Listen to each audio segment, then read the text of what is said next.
Hey everyone, Bob Murphy. You know how it gets to be the middle of October and the governor goes on TV and says, hey everybody, we have a costume shortage. From now on, through this Halloween season, I want you all to conserve one costume per child.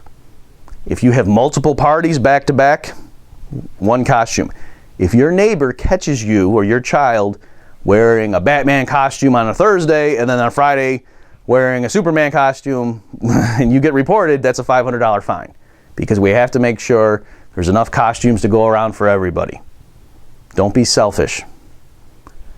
No, of course not. You never hear that. I know. It's the summer, it's sweltering hot. The governor comes on TV and says, hey everybody, there's a beer shortage. I want everybody to cut back on their consumption. If you come home from work and you're really tired and you need something to kind of relax, take the edge off, one beer. That's acceptable. But under no circumstances can you have a keg stand party. If your neighbors catch you doing something like that, we have a hotline on our state's website that they're going to call us, and everybody at such a party is going to get fined heavily. Right? Does that happen? No, of course not. But what does happen is the governor will get on TV and say, hey everyone, there's a drought, and therefore the state of California is imposing mandatory water restrictions, and you have certain limits on how long your shower can be. You can't water your lawn or wash your car, this, that, or the other thing. We have all the guidelines posted at the California state government website, and if you get caught violating any of these rules, there's a stiff penalty. Thank you. That happens all the time. That's happening right now.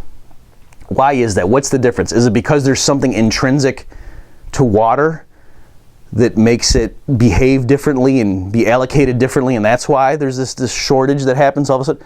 No, the difference is costumes, beer, hot dogs, fireworks near the 4th of July. These are all provided through the market with freely floating market prices set by supply and demand, with multiple competing businesses trying to win their share of the customer market. And that's why it doesn't even occur to us that even though there's a huge spike for costumes near the end of October, it doesn't even occur to us that a state might have a costume shortage. That just even saying that out loud is ridiculous. Private businesses love when the demand for their products shoots up. They make more of them. I'm trying to think of an analogy to do justice to this.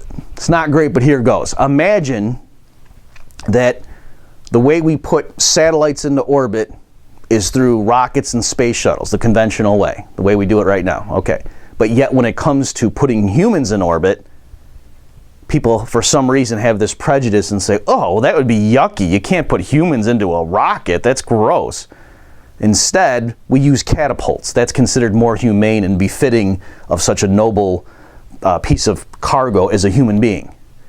And of course, using catapults to try to put humans into space is an incredibly ridiculous delivery mechanism, and it has all sorts of bad consequences. And so to compensate, they do things like give them a lot of padding and helmets and parachutes.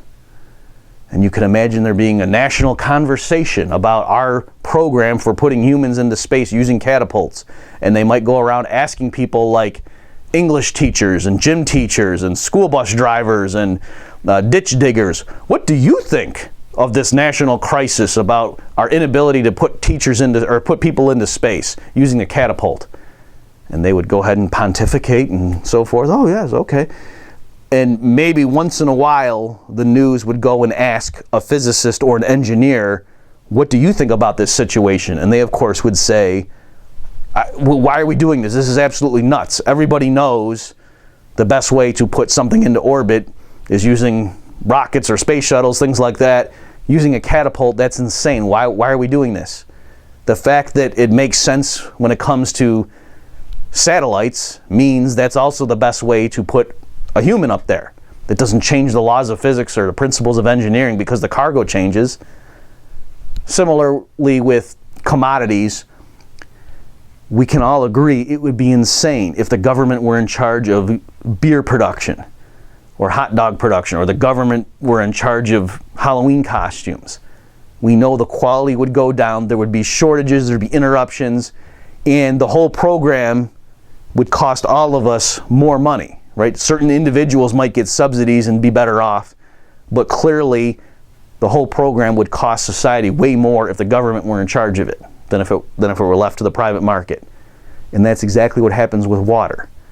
People, for some reason, think, oh no, water is essential to life and it'd be so dirty and yucky to let market forces allocate it. And so then we end up with the absurdity of Jerry Brown telling you how long your shower can be. Supposedly, we all learned that central planning, command-style Soviet socialism doesn't work. And yet, for some reason, we have little islands of socialism in the United States when it comes to things like water and electricity, where the government heavily regulates those sectors and has strict price controls. And look at the results. This is literally textbook economics. It's frustrating. It's like, what's the point of there being economists when government policies don't even reflect literally Econ 101?